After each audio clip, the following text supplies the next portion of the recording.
હું એક કંપનીમાં નોકરી કરું છું અને એક ગામડામાં રહું છું. મારી ઓફિસ તાલુકાના મુખ્ય મથક પર છે, એટલે રોજ ગાડીથી આવવું જવું પડે છે. મારા મા બાપ ખેતી કરે છે. અમારી પાસે થોડી જમીન છે અને બંને આખો દિવસ ખેતરમાં મહેનત કરે છે.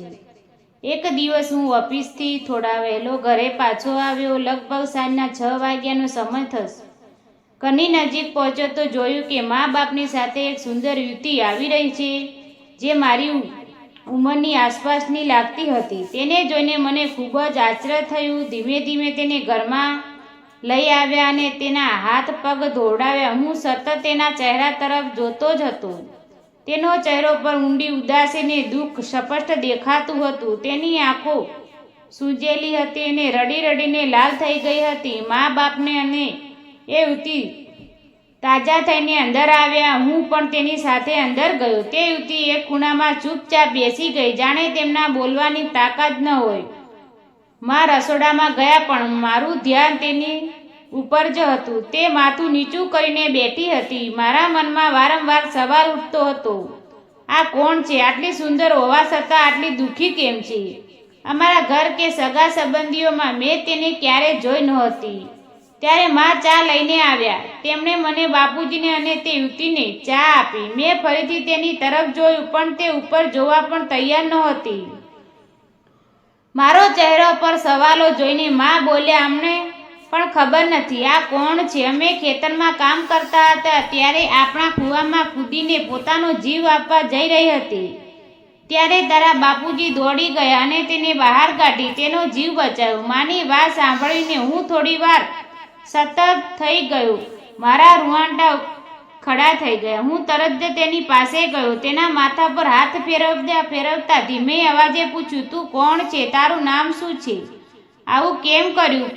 પોતાનો જીવ કેમ આપવા જતી હતી? મારી મા પણ તેના માથા પર મમતાથી હાથ ફેરવી રહ્યા હતા અને તેની આંખોમાંથી સતત આંસુ વહી રહ્યા હતા.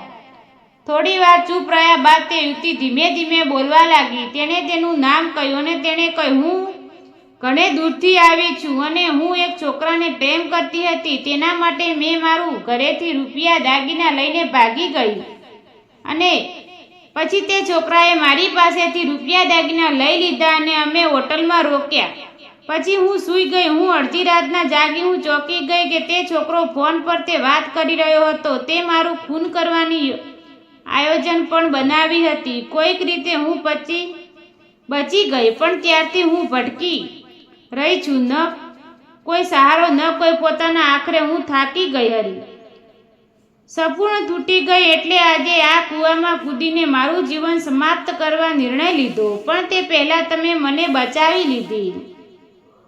તેની વાત સાંભળીને મારા દિલમાં દુઃખનો સમુદ્ર ઉમટી આવ્યો. મારા મા બાપની આંખોમાં પણ આંસુ આવી ગયા. તેની હાલત જોઈને તેમનાથી રહેવાયું નહીં. મા બાપે તેમને સમજાવતા કહ્યું, બેટા તું ચિંતા ના કર, અમે પોલીસમાં ફરિયાદ કરીશું, તને ન્યાય અપાવશું, તારા માતા પિતાને બોલાવશું. ત્યારે તેને અવાજ ભરાઈ ગયો. તે બોલી, મારે માતા પિતા નથી. હું નાની હતી ત્યારે તેનું અવસાન થઈ ગયું. મને મારા કાકાએ ઉછેરી હતી, પણ સાચું કહું તો તે પણ મારા માટે સારા નહોતા. એટલે જ મેં આ પગલું ભર્યું હતું. ઘરેથી ભાગી જવાનું આમ કહેતા તે ફરી રડવા લાગી. તેની આંખોના આંસુ અને અવાજમાં છુપાયેલું દુઃખ અમારા બધાને દિલની ચીરી નાખતું હતું. તે ક્ષણ મને લાગ્યું કે ક્યારેક કોઈને બહારથી હસતું ખેલતું જીવન ભલે ગમે તેટલું સુંદર લાગે, અંદરથી તે કેટલું તૂટેલું હોઈ શકે છે. માએ તરત જ તેના હાથ પકડીને ખૂબ પ્રેમથી કહ્યું, બેટા તું ચિંતા ના કર, આજથી તું અમારી દીકરી છે. આ ઘરમાં રહે અને તે કોઈ વસ્તુની ચિંતા નથી કરવાની. બાપુજી પણ કહ્યું, હા તું અમારી સાથે રહે અને અમે તને ક્યારેય પરાઈ નહીં ગણીએ. આ સાંભળીને તેની આંખોમાંથી આંસુ વહેવા લાગ્યા. પણ આ વખતે તેમાં દુઃખ નહીં, આશાની ચમક હતી. તે મા બાપ તરફ જોઈને ઊભી થઈ ગઈ અને માને ગળે લગાવી લીધી. માએ પણ તેને કસીને ગળે લગાવી, જાણે તેનું જીવનનું દુઃખ હળવું કરવા માંગતી હોય તેવી બોલી, મા મને કોઈ કામ મળે તો સારું, હું પોતે કમાઈશ, પોતે જ ઊભી થઈશ. ત્યારે માએ પ્રેમથી કહ્યું, બેટા તારે બહાર જવાની જરૂર નથી, તું ઘરે કામ કરી લે, નહીં તો અમારી સાથે ખેતરે આવ, અમને તારા સાથ જોઈએ છે, પૈસા નહીં. આ વાતની તેના ચહેરા પર પહેલી વાર હળવી મુસ્કાન આવી. તેની આંખોમાં જીવનની નવી આશા ઝલકવા લાગી. મા બાપનો ચહેરા પણ સતત હતો, જાણે તેમને એક તૂટેલો જીવનને નવું અપાયું આવ્યું.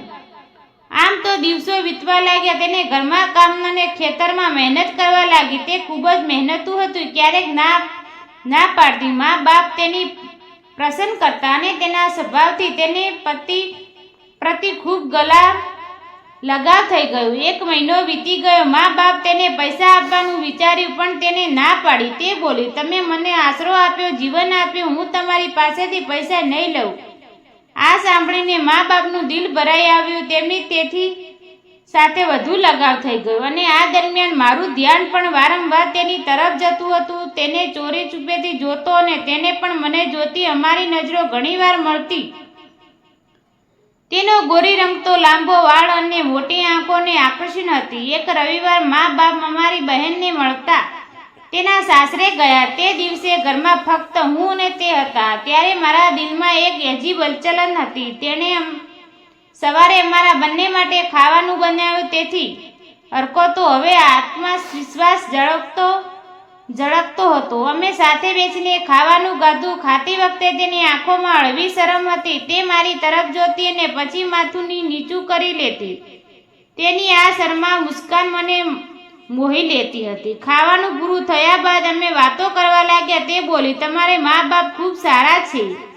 તેમના પ્રેમ મને નવું જીવન આપ્યું છે. પછી તેણે હસતા હસતા પૂછ્યું, તમે લગ્ન ક્યારે કરશો? હું મુસ્કુરાઈને બોલ્યો, લગ્ન તો કરવા છે, પણ મને તારા જેવી સુંદર, મહેનતુ અને પ્રેમાળ છોકરી જોઈએ છે.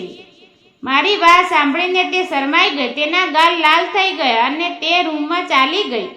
હું તેની પાછળ ગયો. તે અરીસામાં સામે ઊભી હતી ને તેની આંખોમાં એક નવી ચમક હતી. મેં તેની આંખોમાં જોતાય કહ્યું, તું મને ખૂબ ગમે છે. તું મારા જીવનનો હિસ્સો બની ગઈ છે. શું તું મારી સાથે લગ્ન કરીશ? તેની આંખોમાં આંસુ આવી ગયા. તે બોલી, મેં એકવાર ભૂલ કરી છે. તમારા મા બાપ શું કહેશે? મેં તેના હાથ પકડીને કહ્યું, મારા મા બાપ તને દીકરીની જેમ ચાહે છે તો ચોક્કસ સ્વીકારશે. સાંજે અમે સાથે ખાવાનું ખાધું ને બહાર ચાંદનીમાં ફરવા ગયા. તેનો હાથ મારા હાથમાં હતો. બીજે દિવસે મા બાપ પાછા આવ્યા. સાંજે જ્યારે અમે ખાવા બેઠા, તેમણે મારા લગ્નની વાત કરી. મેં હિંમત કરીને કહ્યું, મને આ છોકરી ગમે છે. હું તેની સાથે લગ્ન કરવા માંગુ છું. મા બાપે એકબીજા તરફ જોયું ને તેની આંખોમાં ખુશી હતી. તેઓ બોલ્યા, અમે પણ તે ખૂબ ગમે છે. અમારી દીકરી જેવી છે. થોડા દિવસોમાં અમારા લગ્ન ધામધૂમથી થયા. તે સજેલી ધૂજેલી ખૂબ સુંદર લાગતી હતી. લગ્ન બાદ અમારો પ્રેમ વધુ ગહેરો થયો. થોડા સમય બાદ તેને એક દીકરાને જન્મ આપ્યો અને અમારું કુટુંબ પૂર્ણ થયું.